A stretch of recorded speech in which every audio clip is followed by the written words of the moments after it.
بتعملي ايه؟ انا ماشيه، هسيب لك البيت. يمكن تفهم ان في حاجه غلط في علاقتنا وفي مشكله كبيره كمان. اولا لو في حد لازم يمشي مننا احنا الاتنين يبقى انا مش انتي، علشان ده بيتك يا كارمن، وما يصحش ابدا انك تسيبي بيتك. وثانيا ثانيا انا لا يمكن اعيش معاكي غصب عنك، ولو انت عايزه الطلاق انا هنفذ لك كل اللي انت عايزاه، بس عايزك المره دي بقى تفكري كويس قوي قبل ما تقرري، لان الخطوه دي ما فيهاش رجوع. انا هديلك وقتك علشان تفكري كويس وتقرري، وصدقيني هنفذ لك كل اللي انت عايزاه. فضي شنطتك واقعدي في بيتك، انا هبات الليله دي بره الاوضه، لما تصحي الصبح مش هتلاقيني.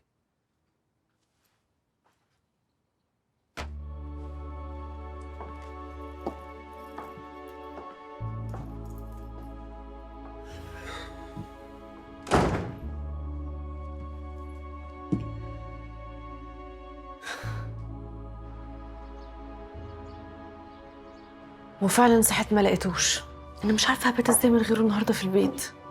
يعني كل الزعل اللي انت فيه ده عشان صحيتي ما لقيتيهوش؟ امال هتعملي ايه لما تتطلقي؟ صباح الخير. صباح النور. خير. أنا عايز تقرير عن ارتفاع نسب الطلاق، بس عايزين نحط إيدينا على أسباب مختلفة، مش مجرد يعني مشاكل مادية وخناقات على المصروف، لا، عايزين مشاكل أعمق. فهماني طبعا. طبعا. انا اعرف واحده كانت عايزه تتطلق عشان جوزها جاب لها قطه. أنا عارف إن أنا بتقل عليكي، بس أنا محتاج التقرير ده في أسرع وقت. هتقدري تسلمهوني إمتى؟ انا اسفه، يعني عندي شويه ظروف كده، ما اعتقدش اني هقدر اعمله. انا ممكن انجز الحوار ده يا ريس عادي، انا يا دوبك هخلص السندوتش اللي في ايدي وهبقى فاضي.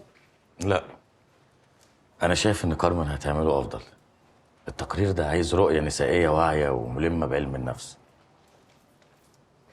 يلا، أنا هسيبكم تكملوا شغلكم وهنتقابل في الميتنج.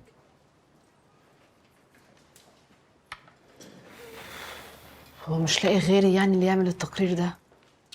ما هو قال لك اصله عايزها رؤيه نسائيه. يلا بقى هتتأخري على شغلك. ايوه بس عايزه اعرف يا هلا، هتعملي زي ما اتفقنا صح؟ مالكيش دعوة، أنا تقريبا عرفت شخصيته والدخلة بتاعته. ايوه يعني هتعملي ايه بالظبط؟ طمنيني يا هلا ارجوكي. مش مهم، انتي ليكي تاخدي النتيجة اللي اتفقنا عليها.